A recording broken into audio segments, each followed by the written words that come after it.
Is education a right or a privilege? Have you ever thought about whether education is something everyone should have access to, or is it more of a luxury?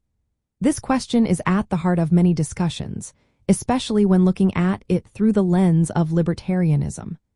Libertarianism is a political philosophy that emphasizes individual freedom, limited government, and free markets.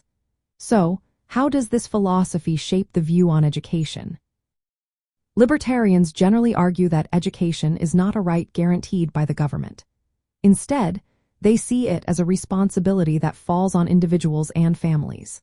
They believe that while children may have a moral claim to education, it is primarily the duty of parents to provide it, not the state. This perspective leads to the idea that government involvement in education should be minimal, only stepping in when children are neglected or harmed. From this viewpoint, education should be provided through voluntary exchange and competition. Parents should have the freedom to choose how and where their children are educated, without interference from the government. Libertarians support school choice, which allows families to select schools that align with their values and needs. They argue that this approach can lead to better quality education, more innovation, and greater accountability. One of the key arguments libertarians make is that free markets can provide high-quality education at accessible prices. They believe that competition among schools and educators will drive improvements and lower costs. In this model, parents have authority over their children's education, including decisions about curriculum and school selection. However, there are counterarguments to this libertarian view.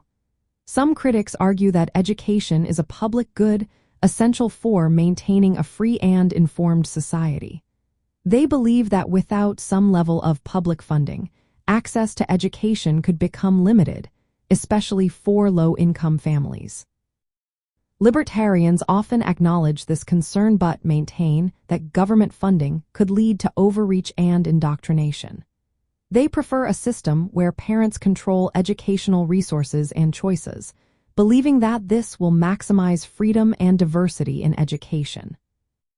In summary, libertarians typically view education as a privilege rather than a right enforced by the government. They advocate for a system where parents have control and the free market drives quality and innovation. This approach aims to ensure that education is responsive to the diverse needs of families and students.